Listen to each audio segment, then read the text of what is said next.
Assalamualaikum warahmatullahi wabarakatuh. Alhamdulillah wassalatu wassalamu ala Rasulillah wa bi ni'matillah haula wala quwata illa billah ma ba'du. Para pemirsa TV 9 dimanapun Anda berada, apa kabar Anda? Kembali kami menyapa Anda di Hujah Aswaja. Edisi hari ini hari yang kedua di bulan Oktober 2023. Semoga semuanya dalam keadaan sehat walafiat. Ya, seperti biasa, Hujah Aswaja hadir setiap hari Senin dengan berbagai macam tema yang pastinya berganti setiap episodenya. Dan untuk kali ini kita akan membahas tentang Islam dan kebudayaan. Menarik sekali, oleh karena itu bertambah menarik akan berbincang dengan narasumber kita yang juga sudah hadir di tengah-tengah kita. Beliau Dr. Nurholis Majid MHI, tim Aswaja NU Center PWNU Jawa Timur. Assalamualaikum. Waalaikumsalam warahmatullahi wabarakatuh. Alhamdulillah. Sehat Mas Adi? Sehat sekali. Kita ketemu lagi di momen yang spesial nih Ustadz. Kita membahas tentang Islam dan juga kebudayaan bertepatan dengan Hari Batik Nasional, Iya, betul. Hari Susu Nasional, Hari Ternak Nasional juga pas tanggal 2 Oktober ini. Luar biasa. Sehat ya Ustadz? Alhamdulillah sehat Mas Adi. Alhamdulillah. Kegiatannya apa saja nih Ustadz? Ya seperti biasa, mengajar, berorganisasi, terus melayani pertanyaan-pertanyaan dari masyarakat berkaitan dengan soal hukum Islam. Tadi aja perjalanan ke sini ada orang tanya faraid ini. Gitu ya. Kemarin kita bahas faraid, ternyata responnya cukup positif ya. Artinya banyak orang yang ingin bertanya lebih lanjut soal faraid. Tapi kemudian saya bilang saya mau di TV 9 dulu, nanti aja pertanyaan. Oke, baik. Ya. Memang mungkin Ustadz ini berpenampilan seperti AI atau gimana sih? Setiap orang ketemu pengen tanya gitu. Iya. Baik. Mungkin karena saking seringnya, seringnya di momen-momen tertentu, di momen membahas betul, hal-hal tertentu sehingga mereka ingin bertanya lebih lanjut begitu Ustadz. Iya, betul. Baik Ustadz, kita ke perbincangan kita sore hari ini tentang Islam dan kebudayaan. Sebetulnya apa sih yang apakah dua kalimat ini merupakan satu kesatuan yang berbeda atau ada saling terhubung atau bagaimana nih Ustadz? Ya, pertama Islam itu kan agama yang bersifat tauqifi ya. Paket langsung dari Allah, tetapi jangan dibenturkan juga dengan kebudayaan. Bahwa budaya itu kan dalam bahasa Arab disebut dengan al-hadarah. Ada yang menyebut dengan as-saqafah, tapi kalau as-saqafah itu lebih kepada peradaban. Al-hadarah itu adalah, kalau kita lihat definisinya, definisi sosiologisnya itu kan hasil dari cipta rasa dan karsa manusia. Bahwa budaya itu adalah sesuatu yang diciptakan oleh manusia, buah dari perasaan, buah dari pikiran, gagasan, perenungan dan sebagainya. Itu disebut dengan kebudayaan. Maka dua terma ini sebetulnya kalau menurut saya tidak bisa dibenturkan. Karena dua hal ini adalah akan berjalan seirama dan akan berkontekstualisasi dengan seiring dengan perkembangan zaman itu sendiri. Saya kasih contoh Mas Adi misalnya ya. Soal perayaan pernikahan, walimah, resepsi ya. Itu kan kalau kita baca hadisnya kan aulim walau bisyatin, rayakan pernikahanmu walaupun dengan seekor kambing. Tentu banyak hadis lain ya, tapi yang sering kita dengarkan itu. Nah, perayaan ini aulim walau bisyatin, rayakan pernikahanmu walaupun dengan seekor kambing itu kan perintah. Perintah yang menurut saya tidak ada jukla dan juknisnya secara pasti. Yang penting kan bagaimana kemudian kita merayakan. Nah, makanya di tradisi berbagai daerah di Indonesia kan beda-beda itu. Beda-beda. Tradisi Madura, Jawa, Bugis, Sunda, kemudian dan sebagainya lah ya. Berbagai suku bangsa di Indonesia kan sangat banyak itu kan. Itu memiliki kekhasan sendiri-sendiri. Ini semua dalam kerangka untuk kemudian mengaplikasikan hadis tadi itu aulim walau bisyatin. Rayakan pernikahanmu walaupun dengan seekor kambing. Sehingga menurut saya Islam dan kebudayaan itu adalah sesuatu yang tidak akan mungkin bisa terpisahkan. Karena hampir di berbagai perintah itu ada unsur kebudayaan itu. Memang, sekali lagi, perintah agama Allah itu bersifat tauqifi, tapi pelaksanaannya, karena begini Mas Adi, kita ini kan hidup di alam, ada ruang dan ada waktu. Tentu di situ ada juga sudah ada peradaban, ada kebudayaan. Maka kemudian di dalam mengamalkan implementasi ajaran Islam itu mau tidak mau akan bersangkut paut. Misalnya ini saya kasih contoh lagi. Sholat itu memang tauqifi dari Allah, nggak ada intervensi manusia. Artinya bukan budaya sholat itu. Tetapi kita tahu syarat sahnya sholat kan menutup aurat. Betul. Lah, menutup aurat itu kan orang menciptakan kemudian baju. Ya sekarang ini yang kita pakai Mas Hadi, saya pakai ada batik. Batik ini kan memang kebetulan hari batik nasional ya, jadi kita pakai batik. Nah ini dipakai untuk sholat, dalam kerangka untuk lisatril aurah, menutup aurat. Ini kan batik ini kan budaya gitu. Budaya. Sehingga kemudian saya tidak dalam posisi tidak membenturkan antara Islam dan kebudayaan. Memang sekali lagi Islam itu agama yang bersifat tauqifi, paket langsung dari Allah. Tidak ada unsur intervensi manusia, tidak ada. Baik. Tetapi implementasi ajaran Islam itu karena agama ini melending ke bumi, maka di situ ada ruang dan ada waktu dan tentu ada kebudayaan. Mau tidak mau akan berkontekstualisasi dengan perkembangan zaman itu sendiri. Ya kan? Ketika Allah perintahkan perempuan harus menutup aurat dengan menggunakan hijab, ya kan? Nah, kita tahu hijab dari masa ke masa, jilbab ya, jilbab dari masa ke masa kan mengalami banyak perubahan-perubahan. Ini semua dalam kerangka untuk menutup diri kan. Nah, busana-busana muslim misalnya dari masa ke masa itu juga mengalami perkembangan-perkembangan. Itu semua adalah kebudayaan yang digunakan oleh manusia dalam kerangka tadi itu mengamalkan perintah Allah untuk menutup aurat. Gitu Mas Hadi. Baik, berarti Islam dan kebudayaan itu adalah sesuatu yang memang tidak bisa dipisahkan, tapi juga tidak bisa dibenturkan begitu Ustaz? Iya, tidak boleh juga dibenturkan karena tidak bisa kita mengamalkan sesuatu itu tanpa harus ada kebudayaan misalnya. Dan dalam berbagai hal Mas Hadi, terutama berkaitan dengan ibadah yang mutlaqah ghairu muqayyadah. Kita kan tahu ya Mas Hadi, pernah saya jelaskan juga di forum ini, ada ibadah mahdhah muqayyadah, ada ibadah mutlaqah ghairu muqayyadah. Ada bersifat tauqifi langsung dari Allah seperti sholat, tapi bagaimana cara sholat, bagaimana syarat sahnya sholat kan ada menutup aurat, tentu ada kebudayaan. Nah, budaya ini juga masuk dalam konteks ibadah mutlaqah ghairu muqayyadah. Ibadah yang bersifat mutlak tidak terikat waktu, tempat dan tata caranya. Ini yang baru-baru kita lakukan Mas Hadi. Maulid kemarin. Baik. Bulan Maulid, perayaan Maulid itu memang ada perintahnya. Ya kita enggak usah bahas itu ya, dalilnya banyak sekali lah, kita banyak betul, sekali. Betul. Tapi bagaimana cara orang merayakan Maulid Nabi, merayakan kelahiran Nabi, itu kan beda-beda. Ada yang dikemas dengan sholawatan, ada yang dikemas dengan pengajian umum, ada yang dikemas dengan bagi-bagi rezeki, sedekah. Di berbagai tempat itu kan bawa cuek. Cuek itu apa Ustaz? Cuek itu apa cuek itu ya? Cowek. Oh, Cobek itu isinya adalah buah apel, buah ini, buah ini. Itu semua adalah kebudayaan kan. Esensinya kan bagaimana kemudian kita merayakan Maulid Nabi. Jadi perintah untuk Maulid Nabi itu memang ada, tetapi bagaimana cara merayakannya kan tidak ditentukan secara teknis. Sehingga manusia berimprovisasi dan berkreasi. Terutama di ibadah yang nomor 2 tadi, mutlaqah ghairu muqayyadah. Unsur kebudayaan sangat kental di situ Mas Hadi. Ya. Baik, Ustaz, itu artinya memang kebudayaan, terutama kebudayaan-kebudayaan yang ada di Indonesia, itu mendukung dengan adanya Islam atau bagaimana Ustaz? Atau Islam mendukung kebudayaan yang sudah berlangsung atau bagaimana?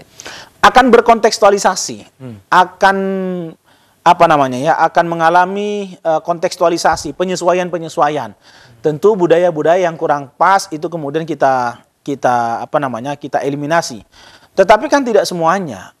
Saya kasih contoh misalnya, dulu kan ini prinsip dakwahnya para kiai kita, para guru-guru kita itu kan bukan bagaimana membentur, tapi bagaimana merangkul. Bukan mencaci, tapi bagaimana memuji. Kan begitu kan? Sehingga kemudian ulama kita itu bikin strategi. Ya sudahlah, kalau kita ingin diterima oleh masyarakat, ya bagaimana kemudian kita bisa melebur dengan masyarakat. Tentu kalau ada hal-hal yang bersifat aneh, itu kemudian dikoreksi. Saya kasih contoh misalnya. Orang sering menyebut, tahlilan itu sebetulnya dari Islam apa tidak sih gitu. Jadi kalau kita baca sejarah sebetulnya dulu itu sebelum Indonesia ini kemudian Islam masuk ke Indonesia itu agama yang ada di Indonesia kan sudah ada itu kan sebelumnya. Ya Hindu, Buddha dan sebagainya itu ada, kalau ada orang kematian itu kan mereka biasa baca mantra-mantra. Ya saya enggak hafal lah mantra-mantranya ya Mas Hadi ya. Lalu kemudian ada beras kuning yang ditabur-taburkan, iya kan? Mereka kumpul-kumpul, baca mantra-mantra, beras kuning ditaburkan. Lalu kemudian mereka sambil nyanyi-nyanyi begitu dan sebagainya. Ulama hadir, Wali Songo hadir itu tidak membentur dia, tidak membentur kebiasaan itu. Apa yang dilakukan? Kumpul-kumpulnya itu dibiarkan, karena memang kita diperintahkan kalau ada orang kematian kita disunahkan untuk takziah, iya kan? Lalu kemudian beras kuning yang ditaburkan, ya jangan ditaburkan lah. Dimasak, setelah dimasak ya kita sedekahkan kepada orang yang takziah. Yang hadir tadi itu, ini pahalanya untuk si mayit yang sudah meninggal itu. Nah, jadi para ulama kita, ulama Nusantara itu luar biasa. Jadi tidak memukul, ini tidak sesuai, dihantam, enggak. Tapi bagaimana kemudian aspek mana yang perlu diperbaiki? Itu diperbaiki secara perlahan, jadilah kemudian tradisi yang kita sebut dengan tahlilan itu tadi. Nah, inilah yang menurut saya kenapa kemudian NU itu semakin berkembang, NU itu semakin besar, karena selalu menggunakan analogi atau akulturasi budaya.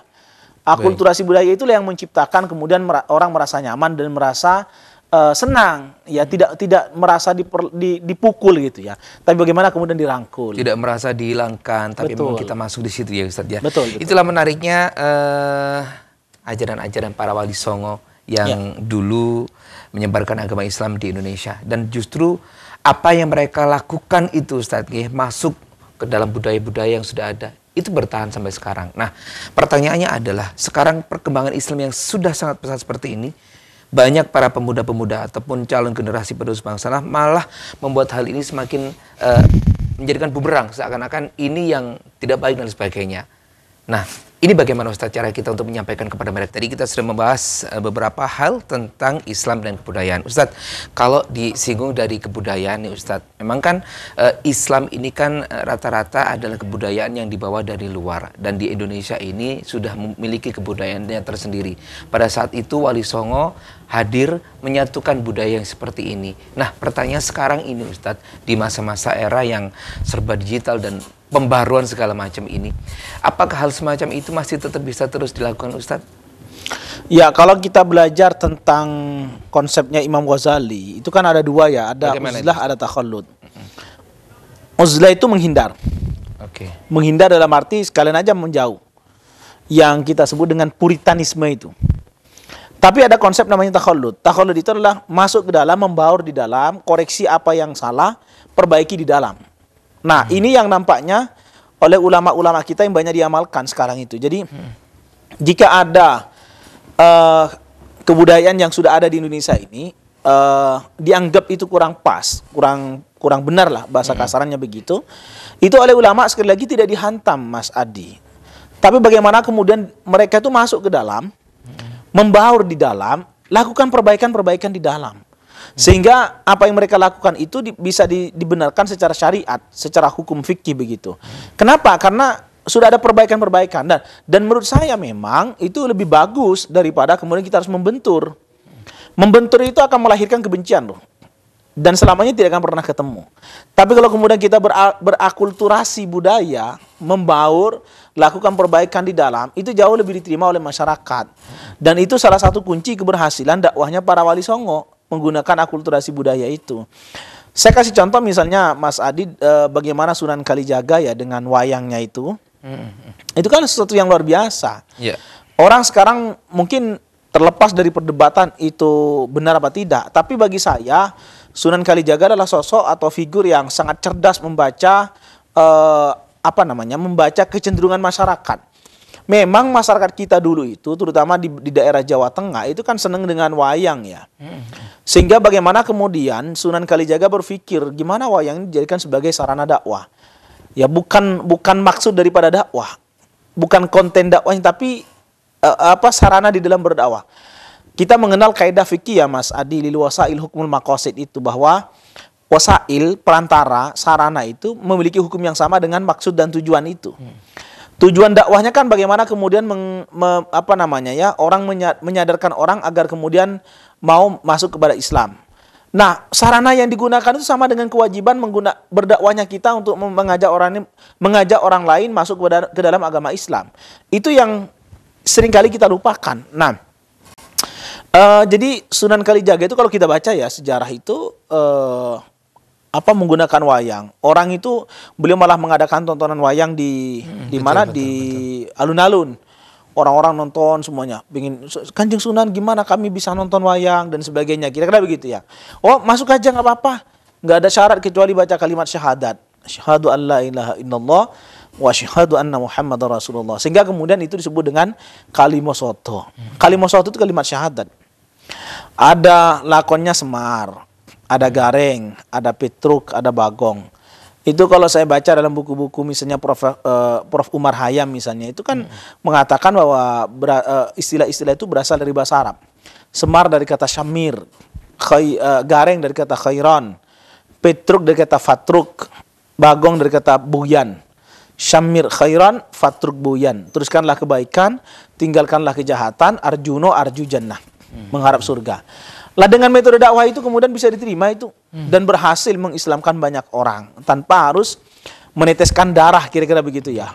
Nah inilah yang saya sebut bahwa akulturasi budaya itu penting dan itu jauh lebih diterima oleh masyarakat daripada kemudian harus membentur.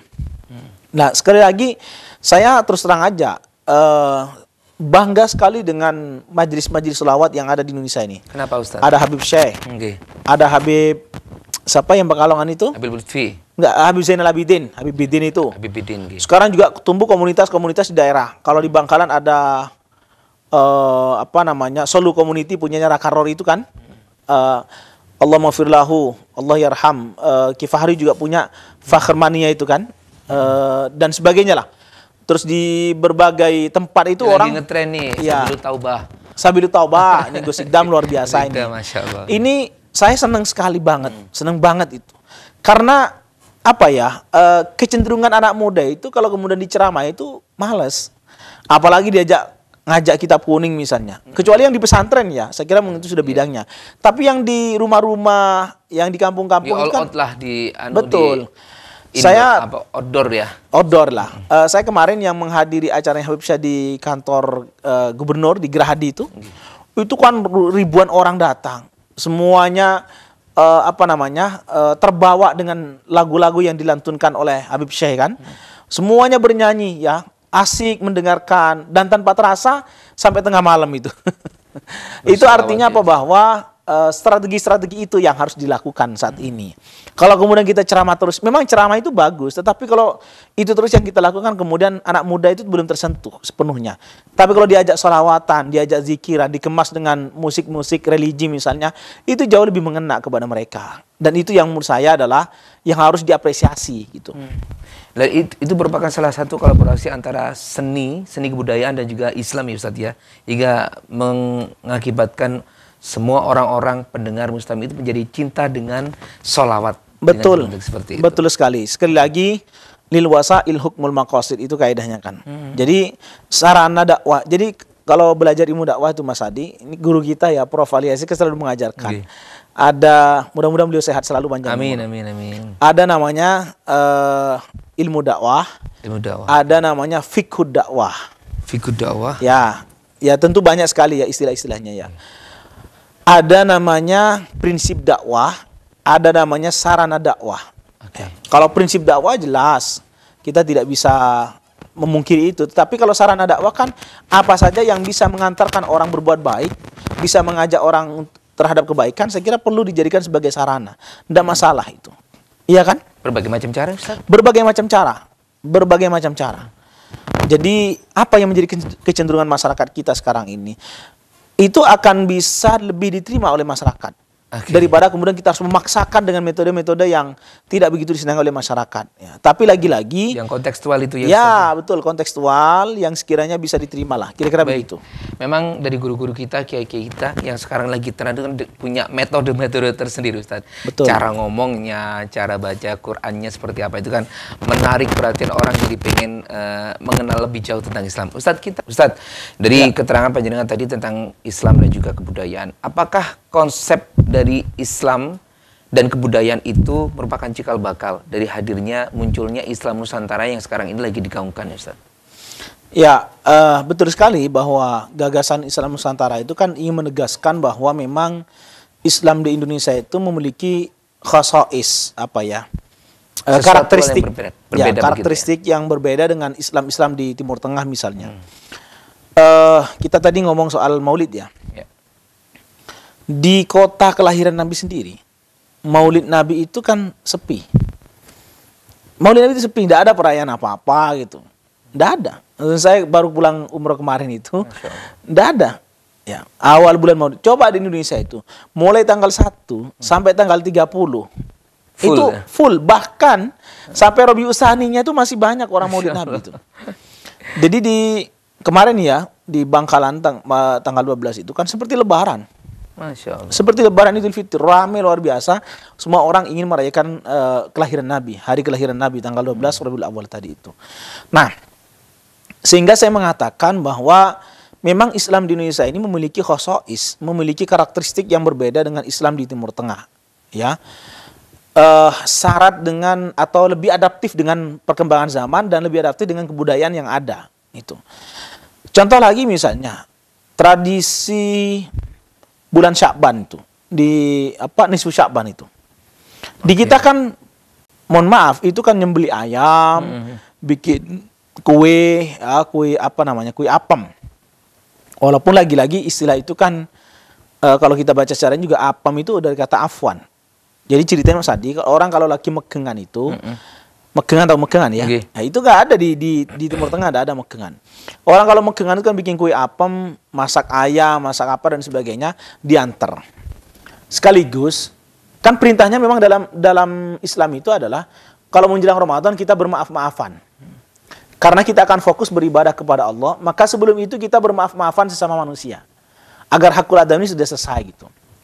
Nah, orang kalau minta maaf ke rumah orang itu kan rasanya tidak enak. Maka dibikinlah kue namanya kue apem. Apem itu dari kata afwan, minta maaf. Itu yang dibuat oleh-oleh gitu. Nah, apa yang salah dari ini? Tidak ada yang salah. Justru itu bagus menurut saya. Tradisi megengan itu ya. Megengan itu kan satu sedekah, yang kedua silaturahim, ya kan? Betul. Yang ketiga bermaaf-maafan menjelang bulan suci Ramadan dan sebagainya. Nah, jadi ulama Nusantara ini itu melihat sesuatu itu pada aspek yang substantif, bukan aspek luarnya, bukan aspek formalitasnya. Apa dalilnya megengan? Tidak ada. Sekarang ditanya, apakah yang tidak ada dalil itu kemudian dilarang? Kan tidak juga. Maka kita lihat substansinya apa? Sedekah. Apakah sedekah itu bukan ajaran Islam? Silaturahim, apakah silaturahim bukan ajaran Islam? Iya kan? Berarti tidak dilihat dari sisi Ustaz ya? Aspek legalitasnya. Megengan tidak ada dalilnya ditolak. Tidak begitu ulama kita. Ulama Nusantara itu, ulama Indonesia itu adalah melihat substansinya itu apa. Tahlilan itu isinya apa sih? Mendoakan orang yang sudah meninggal. Iya kan? Kemudian silaturahim juga. Ada unsur takziahnya juga. Ada unsur sedekahnya juga. Iya kan? Makan-makan di situ. Ya, bukan makan-makan gitu. Bukan makan. Kalau makan-makan kan konotasinya ke pesta ya. Iya, pesta gitu. Makan di situ. Itu sedekahnya pihak keluarga mayit tadi itu dan sebagainya. Sehingga kenapa kemudian ulama terus melakukan itu? Karena substansinya bagus gitu. Jadi kita tidak melihat pada aspek formalitas, legalitasnya apa. Tidak ada. Tradisi rojaban. Iya kan? Tradisi halal bihalal kalau bulan Syawal. Ya, dan sebagainya. Itu semuanya berawal dari kebudayaan yang ada di Indonesia, begitu Ustaz? Iya, karena memang Islam di Indonesia ini punya karakter tadi itu. Punya karakter sehingga kemudian muncul gagasan Islam Nusantara. Punya khas-khas khusus. Punya kekhasan gitu. Lah orang yang tidak paham itu, mana dalilnya Islam Nusantara? Nah, itulah. Loh, sekarang yang bicara Islam rahmatil alamin, mana dalilnya itu? Wa ma arsalnaka illa rahmatil alamin, kan begitu kan dalilnya itu. Lah, di dalam tradisi akademik itu biasa ya, bahwa ada sebuah ayat lalu dikonsepsikan ke atas menjadi sebuah teori Islam Nusantara. Karena memang kita berangkat dari berangkat dari kekhasan budaya Indonesia tadi itu. Dan itu biasa, teori-teori begitu ada di tradisi akademik kita. Sama dengan Islam moderat itu, mana dalilnya? Kan wa kadzalika ja'alnakum ummatan wasaton kan? Ummatan wasaton, bukan Islaman wasaton itu kan. Jadi kalau di tradisi akademik itu teorisasi. Jadi bagaimana kemudian satu konsep itu lalu diteorikan, dinaikkan ke atas menjadi sebuah konsep yang familiar gitu. Itu biasa di tradisi akademik dan tidak salah. Islam Nusantara apa ada yang enggak ada. Apanya yang salah misalnya? Bagus semua itu isinya kan. Menegaskan memang bahwa Islam di Nusantara ini, Islam di Indonesia itu adalah Islam yang memiliki karakter kekhasan yang sedikit berbeda dengan Islam yang berada di Timur Tengah misalnya. kita nggak usah jauh-jauh lah, dengan Malaysia aja kita berbeda gitu, kekhasannya itu. Gitu Mas Adi. Nah, memang menarik sekali kalau sudah berbincang tentang Islam dan kebudayaan, Ustadz G. Ya. Sebab negara kita Indonesia ini kan penuh dengan berbagai macam kebudayaan, karena leluhur-leluhur kita juga meninggalkan hal-hal semacam itu. Ya, kita membahas tentang Islam dan kebudayaan. Ustadz, Islam dan kebudayaan ini kan awalnya adalah berbeda, mempunyai ciri khas yang berbeda-beda. Tapi ketika masuk ke dalam Indonesia, ini dua-duanya menjadi satu, ibaratnya dikawinkan dan jadinya jadi indah. Contoh kecilnya adalah seperti kita sholat menggunakan kain batik, malah mukenanya jadi batik, sarungnya juga jadi batik, malah terlihat lebih sesuatu yang berbeda begitu. Nah, cara kita mempertahankannya yang semacam itu agar terus bisa terjalin kerukunan di negara kita seharusnya seperti apa, Ustadz? Ya, pertama ya harus digencarkan sosialisasi yang masif lah ya. Contohnya seperti apa? Ya, kita harus mempertegas bahwa memang Islam di Nusantara, Islam di Indonesia ini memiliki kekhasan, sehingga tidak berbenturan dengan kebudayaan dan justru lebih diterima oleh masyarakat. Yang kedua, harus ada edukasi, menyediakan bahan-bahan informasi dan bahan-bahan akademik agar kemudian bisa dikonsumsi oleh khalayak umum. Ya, saya apresiasi ya, Dinas Perpustakaan Provinsi Jawa Timur itu kemarin menggagas soal Galeri Islam, Galeri Wali Limo. Bagaimana itu, Ustaz? Ya, bagaimana kemudian Wali Limo dan Kerajaan Majapahit termasuk di dalamnya itu ada, itu kemudian didigitalisasi. Ada filmnya, ada foto-foto peninggalannya, yang namanya kentungan Sunan Sunan Derajat itu punya kentongan itu, bonangnya itu. Ya, alat yang digunakan untuk musik itu loh, ganongnya apa sih namanya? Saya juga lupa. Gamelannya. Itu ditampilkan di fotonya. Ya, di samping juga ada visualnya itu. Dan itu kan bagus. Sehingga ke depan siswa-siswi yang ingin, atau mungkin mahasiswa, atau mungkin juga para peneliti yang ingin tahu tentang bagaimana peran Wali Songo terutama di tanah Jawa itu, bisa datang ke perpustakaan Jawa Timur itu. Untuk kemudian membaca dan menelaah, termasuk manuskrip peninggalannya itu ada. Masya Allah. Ada. Jadi pengen ke sana nih, Ustaz. Monggo. Saya kebetulan termasuk salah satu timnya, ya. Okay. Ada guru-guru kami di sana banyak itu ya. Jadi saya tegaskan bahwa Islam di Nusantara ini memang memiliki khasan, maka perlu ada namanya proses edukasi, pendidikan, menyediakan bahan-bahan informasi akademik, sehingga memudahkan bagi para pencari, bagi para pelajar, bagi para penuntut ilmu itu untuk memperoleh informasi yang lengkap seputar Islam dan kebudayaan, terutama budaya Nusantara tadi itu. Kemudian yang ketiga juga bagaimana kita mendorong masuk melalui kurikulum pendidikan. Jadi bagaimana Islam Nusantara ini, Islam yang bersentuhan dengan kekhasan kebudayaan yang khas di Nusantara ini juga perlu dimasukkan di kurikulum-kurikulum kita, sehingga kemudian anak-anak didik kita itu mengenal bahwa memang Indonesia memiliki kekhasan yang sedikit berbeda dengan Islam yang ditampilkan di negara-negara Timur Tengah misalnya begitu. Tapi tetap Islam ya, Ustaz ya? Oh, tetap Islam. Jadi begini ya, Islam itu jangan dipahami apa yang ada di dalam Al-Quran dan hadis semata. Baik. Yang tidak ada di dalam Al-Quran dan hadis, tetapi nilai-nilainya tidak bertentangan dengan Al-Quran dan hadis, itu Islami juga. Nah, saya contoh sekarang. Ini kemarin kebetulan kita memperingati Hari Kesaktian Pancasila ya. Betul. Ya. Saya katakan bahwa Pancasila itu memang bukan rukun Islam, tetapi apa yang ada dalam Pancasila itu Islami banget. Islami banget. Saya pakai banget ini ya. Coba Anda perhatikan sila pertama sampai sila kelima itu. Apa yang bertentangan dengan ajaran Islam? Tidak ada. Ketuhanan yang Maha Esa. Kan kita juga memang konsep kita juga punya ketuhanan yang Maha Esa. Qul huwallahu ahad. Baik. Iya kan? Kemanusiaan yang adil dan beradab. Adil dan beradab bukankah itu ajaran Islam? Baik. Persatuan Indonesia dan seterusnya itu. Semua itu adalah Islami banget. Meskipun Pancasila bukan rukun Islam, tetapi Islami banget nilainya. Baik. Gitu. Ya, Ustadz, menarik sekali perbincangan kita, Islam dan kebudayaan. Semoga suatu saat kita bisa ketemu lagi dan memperbincangkan hal yang sama. Semoga sukses, Ustadz. Sehat selalu. Pemirsa, terima kasih atas partisipasi Anda, kebersamaan Anda bersama kami di Jazz Wajah. Insya Allah kita akan berjumpa lagi di Senin depan. Saya Adi Prasetyo, mewakili kerabat kerja tugas, mengaturkan terima kasih.